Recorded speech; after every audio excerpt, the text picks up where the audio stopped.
C'est une grande joie de nous retrouver encore une fois après cette série de 10 émissions sur Laudate aussi et le cantique de Frère Soleil et le débordement de ces alertes, de ces moments de prise de conscience face à la nature et la maison commune.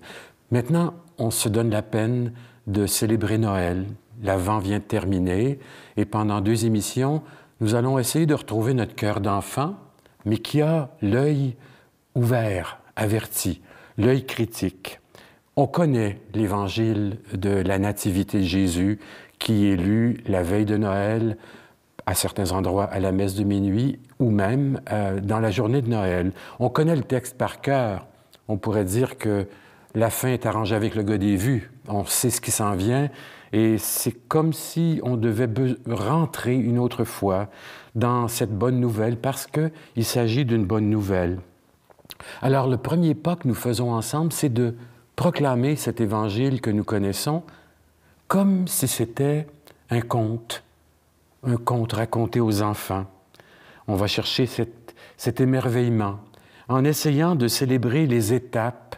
Ce sera entrecoupé de chants. Après cet évangile, je vous donnerai quelques explications historiques et je voudrais faire allusion à la crèche, la première crèche naturelle faite par saint François en son temps. Ça a été le pionnier qui a déclenché dans l'Église et la société le mouvement des crèches. Et puis aussi quelques mots pour Noël aujourd'hui. Le Noël de l'Évangile avec une sorte de paraphrase. C'est l'Évangile, mais il y a des ajouts, des compléments.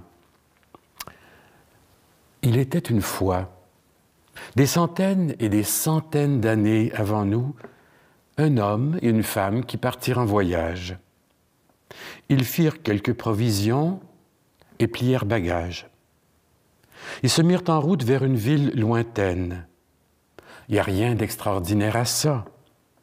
Tous les jours, des gens se mettent en route pour du travail, pour fuir la guerre, pour trouver une terre hospitalière, ou encore aller se cacher de l'hiver dans le sud, ou changer de paysage. Mais voici ce qu'il y a de merveilleux dans ce voyage. L'homme s'appelle Joseph et la jeune femme, Marie. Marie attend un bébé. Ils vivent dans un pays très loin de nous, là où le soleil cuit la peau le jour et où le désert refroidit la nuit et ses mystères. Là-bas, les villages sont espacés les uns des autres. On les rejoint à pied ou à dos d'âne, et pour les plus riches, à cheval ou en chameau. Et c'est justement durant ce voyage que le petit va venir au monde. Joseph et Marie se déplacent à cause d'une loi de César Auguste, empereur romain. Il avait ordonné à chaque habitant de Palestine d'aller inscrire son nom dans sa ville d'origine. On appelle ça un recensement. Ce recensement eut lieu durant le règne de Quirinius, qui était gouverneur romain, sous les ordres de César. Hérode était le roi des Juifs à cette époque. Joseph, lui, vit à Nazareth, en Galilée. Il doit se présenter à Bethléem, en province de Judée. Sa famille fait partie de la grande parenté du roi David de Bethléem. Voilà donc le but du voyage. Il monte à Bethléem. Bethléem, en hébreu, ça veut dire « maison du pain ». Ils y rencontrent parents et amis, mais ne tardent pas à se mettre en loi en allant s'inscrire au registre officiel. L'expédition a fatigué Marie. Elle sent que le petit va venir au monde. Elle est sur le point d'accoucher.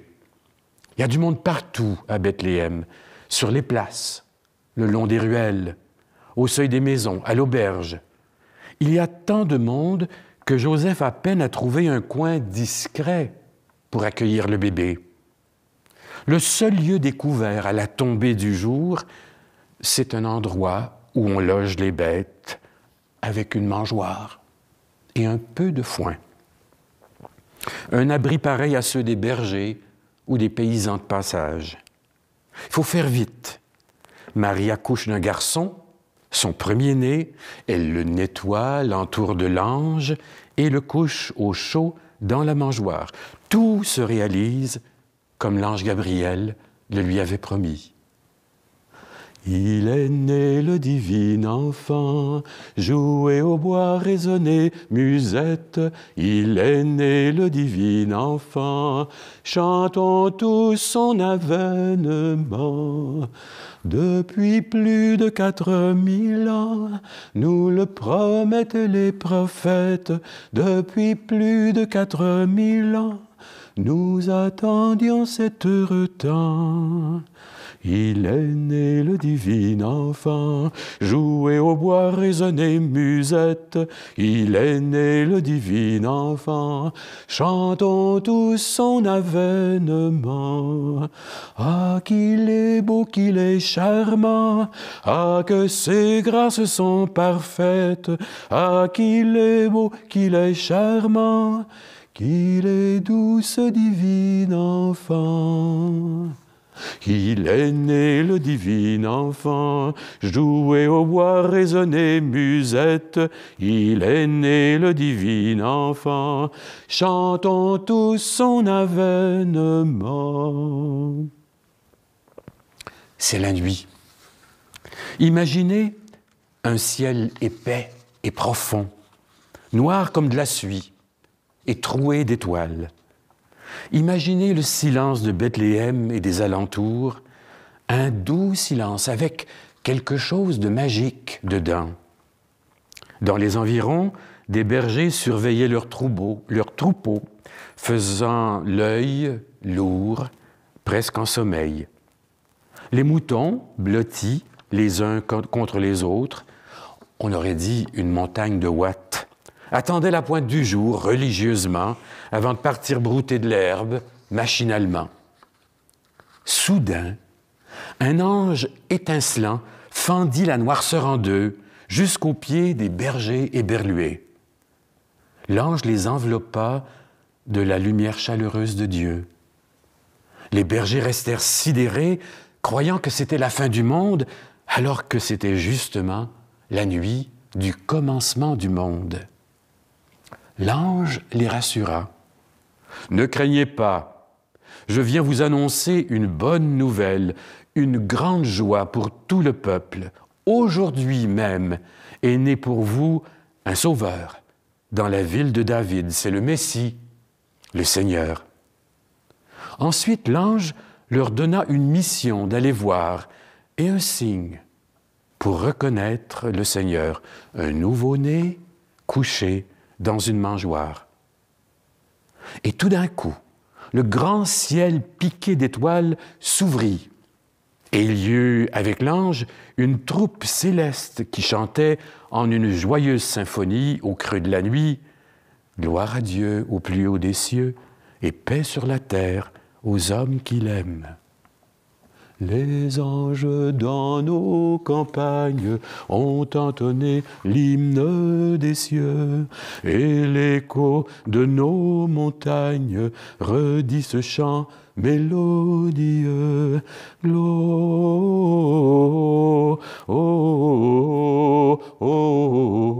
Gloria in excelsis Deo. Gloria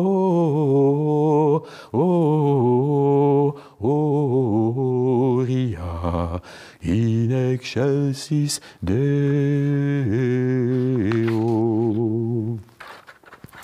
À la fin du concert des anges, les bergers se dirent « Allons voir à Bethléem ce qui est arrivé, ce que le Seigneur veut nous faire connaître. » Ils partirent en hâte et trouvèrent Marie et Joseph tels que l'ange l'avait dit, avec le nouveau-né couché dans la mangeoire. Après avoir vu, ils se retirèrent sur la pointe des pieds et se mirent à raconter à leur tour ce qu'on leur avait annoncé au sujet de l'enfant. Ils disaient « Merci à Dieu pour tout ce qu'ils avaient vu et entendu. » Tous ceux qui reçurent cette bonne nouvelle s'étonnèrent. Ils eurent l'impression que le message était pour eux aussi. Sa berger, assemblons-nous, allons voir le Messie, cherchons cet enfant si doux dans les bras de Marie.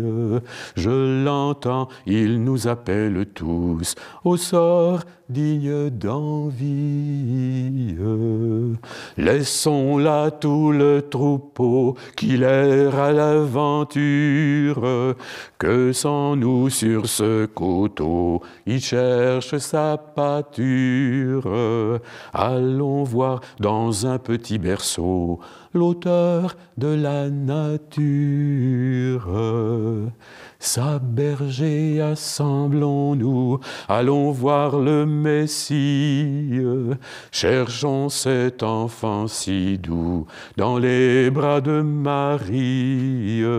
Je l'entends, il nous appelle tous au sort digne d'envie.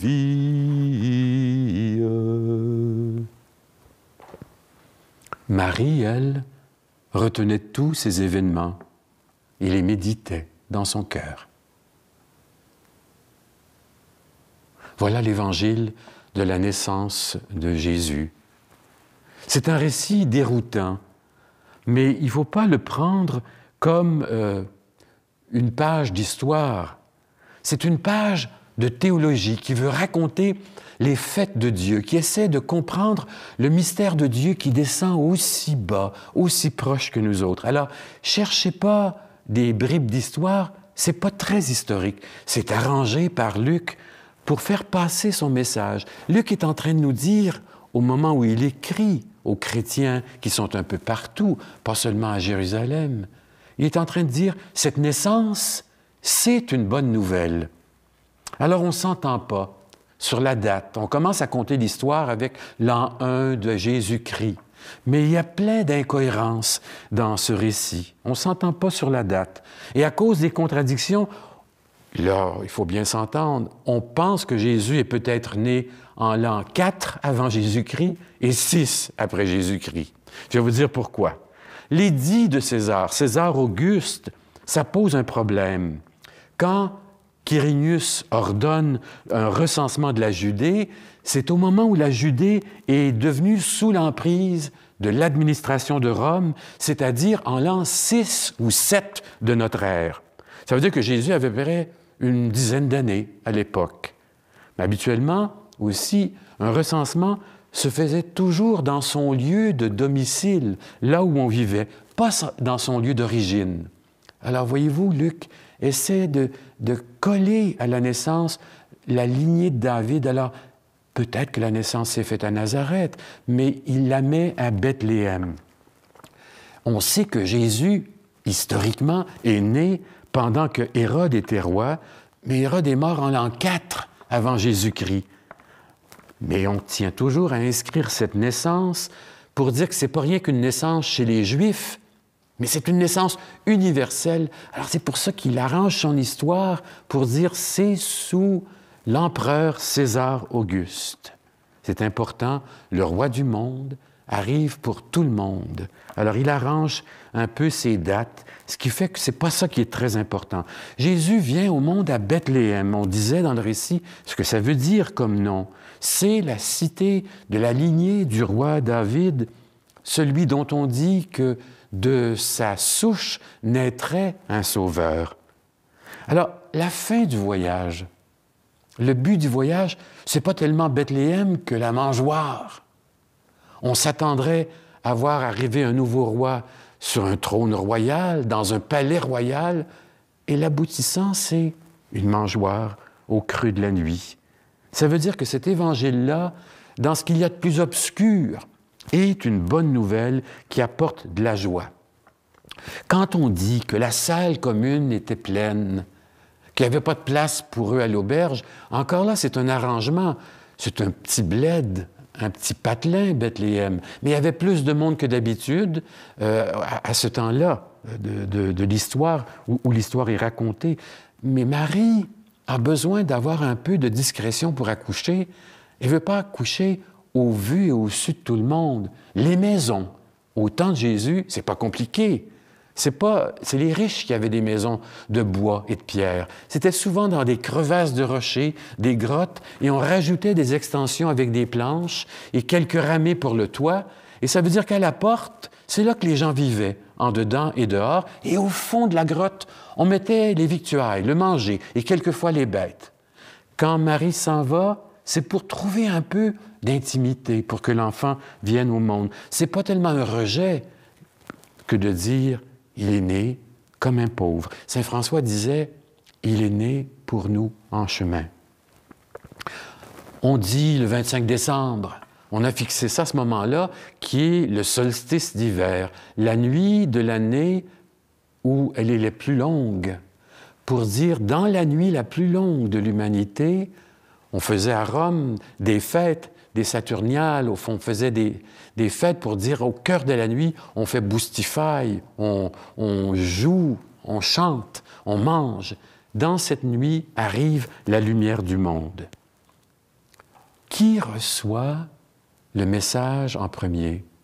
Ce sont les bergers. Les bergers, ce ne sont pas de bons pratiquants. À cause de leur métier, ils ne peuvent pas s'approcher régulièrement de la synagogue ou du temple.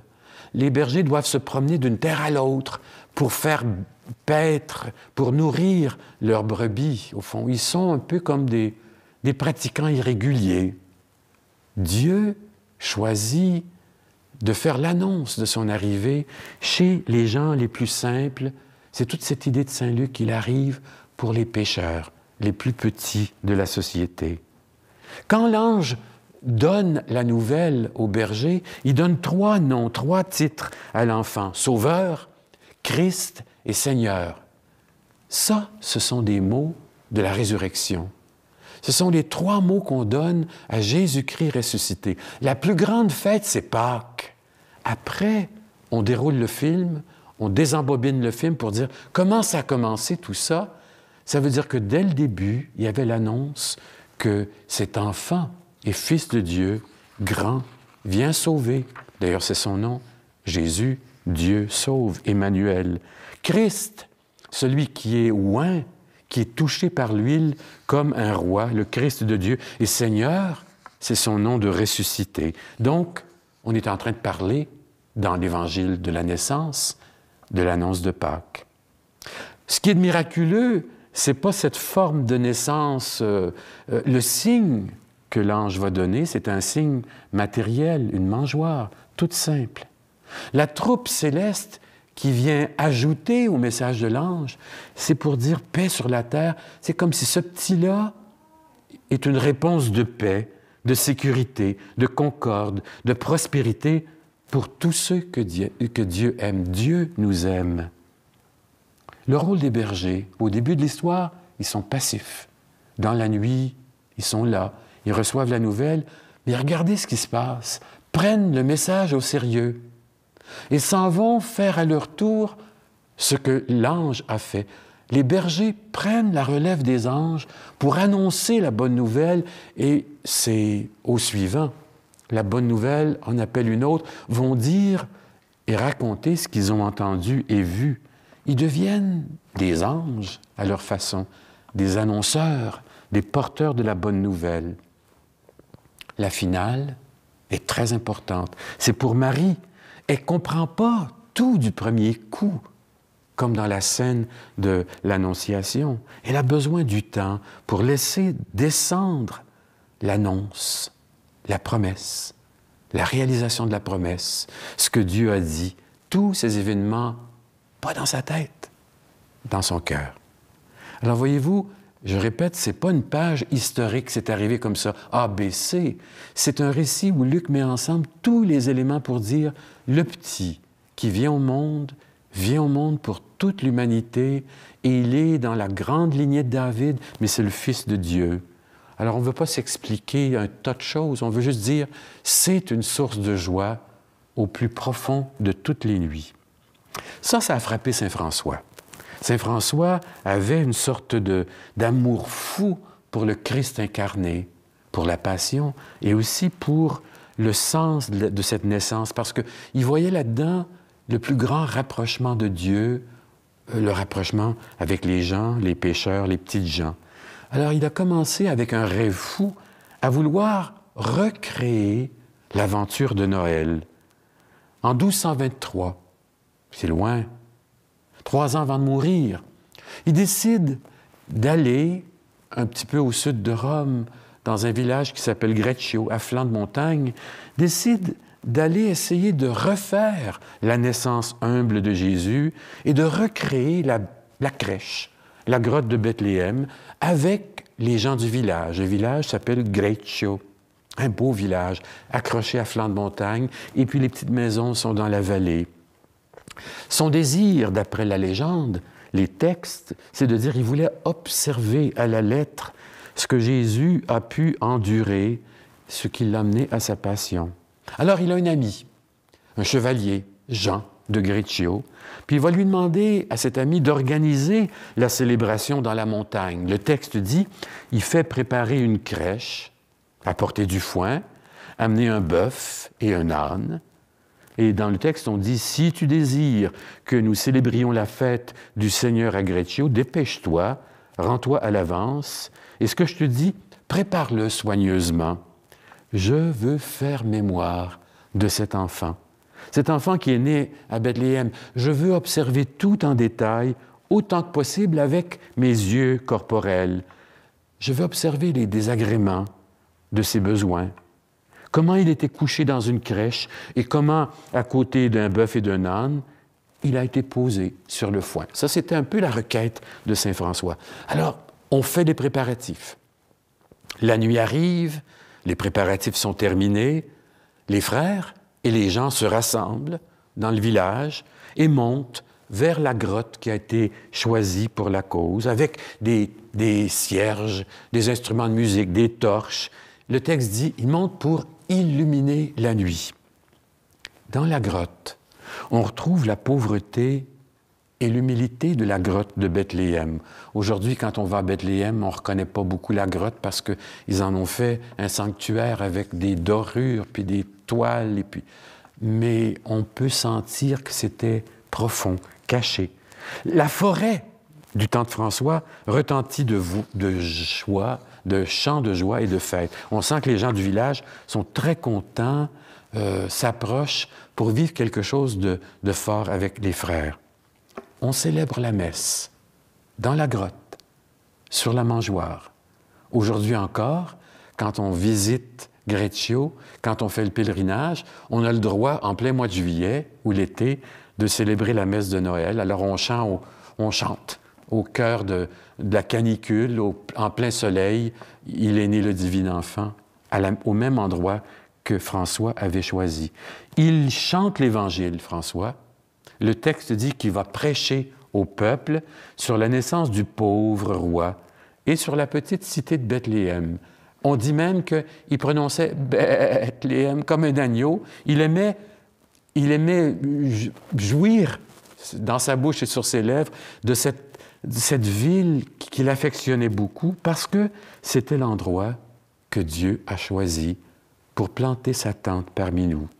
Alors il disait ça comme une brebis bêlante. Jean, lui, il est là, dans la célébration, et le texte dit, il est témoin d'une vision. Il voit dans la crèche, là où il y a du foin, il voit de ses yeux de chair un enfant qui dort. Et François, qui s'approche de l'enfant, qui l'entoure de ses 2 bras et semble le réveiller du sommeil. Ça, c'est une vision très spirituelle, très pratiquement mystique de Jean. C'est arrangé, c'est Saint Bonaventure qui écrit ça. Mais ce n'est pas ça le miracle. Le plus beau miracle de cet épisode, de ce récit, c'est que le texte dit « Dieu a touché le cœur de chacun. François a réveillé dans les cœurs ceux qui s'étaient endormis dans leur foi au Christ. » Greccio, la première crèche, la première réactualisation de l'événement de Bethléem, a été l'occasion de secouer la foi dormante, un peu comme la nôtre aujourd'hui. Tout ce qu'on vit dans la pandémie qui nous demande de secouer notre torpeur, notre engourdissement, notre repli sur nous pour dire où sont les vraies valeurs. L'enfant Jésus, dans le cœur de beaucoup, livré à l'oubli, mais sous l'action de grâce, est ressuscité à travers son serviteur Saint François, et s'est imprimé dans une mémoire attentive. Le texte finit en disant « Chacun est rentré joyeusement chez lui ». Bon, on ajoute des petits miracles pour dire que la crèche est devenue tellement miraculeuse que le foin a pu guérir des femmes qui allaient en accouchement ou des bêtes qui étaient malades. Mais ça, c'est le folklore, et plus on se détache de l'événement, plus on l'améliore, on l'embellit. En Charlevoix, on dirait plus on l'emmieute. L'emmeute, mieute. Alors, on en est là. Ça, c'est le premier Noël qui fait que par après, on a senti le besoin de recréer Noël, de faire à la maison, dans les églises, sur les places, de faire des lieux où on a des petits personnages, où on peut se rappeler la naissance de l'enfant, soit pour prier, s'émerveiller, s'arrêter en silence et regarder le sens de cet événement, le sens profond que c'est une bonne nouvelle. Aujourd'hui, c'est quoi? Il y a des maisons qui ne font pas de crèche. Il y en a qui décident de mettre seulement des arbres bourrés de cadeaux en dessous. Il y a des maisons où il n'y a rien. Quel Noël avons-nous entre les mains? Où est-ce qu'est passé Noël dans ces temps difficiles que nous traversons? Imaginez, c'est même plus rendu une fête religieuse. À cause de la laïcité, Noël est une fête culturelle, c'est tout. C'est pas la naissance du petit Jésus. Des fois, j'ai entendu un enfant dire que c'est la naissance du Père Noël. Ça veut dire que les mentalités changent. On a beau avoir donné au tout début, il y a un mois, 4 jours pour recharger nos batteries. Là, ça s'est diminué, plus de rassemblements. Mais même là, on a le goût de fêter, de s'arrêter. La pandémie exige la distance, encore le port de masque, et réduit les rencontres de famille. Mais la question vaut, c'est quoi le sens de notre Noël aujourd'hui, ici, à la Chute et ailleurs? On a perdu le vrai sens de cette fête. C'est devenu un engrenage commercial à partir de l'Halloween, de Thanksgiving, de Black Friday, et puis les événements de janvier en blanc où on achète les draps, puis la literie, puis jusqu'à Saint-Valentin, de sorte qu'à la Saint-Valentin, Noël n'existe plus. C'est juste la roue pour faire circuler les gens, acheter pour le commerce. Quand vous regardez, quand vous parlez de Noël, pour bien des gens, c'est une bouffée de nostalgie qui remonte à la surface. Le Noël qui a déjà été, il n'est plus là. C'est le Noël du passé, puis comme je vous dis, on l'embellit, on l'améliore. Plus on se détache de nos Noëls d'enfance, plus on grossit. C'est comme si la nostalgie grossit. Puis en même temps, c'est aussi l'occasion de rêver pour demain qui n'est pas là. Tout le débat de la laïcité a enlevé les racines de Noël. C'est juste un événement social qui arrive pour nous enlever la griserie de l'hiver. On ne dit même plus joyeux Noël, on va dire joyeuse fête. J'ai un oncle qui disait « Season's Greetings », compliment de la saison. Qu'est-ce que ça veut dire? On enlève tout ce qui peut être un rappel, mais c'est difficile parce que ça fait partie de nos racines. Et par ailleurs, on a le besoin de fêter, de se retrouver et de vivre ensemble. Nos rencontres passent sur le virtuel, Zoom, Skype, FaceTime. Les cadeaux passent par Amazon, FedEx, Post Canada. On se voit moins. On a toujours besoin du face-à-face, de la vraie rencontre.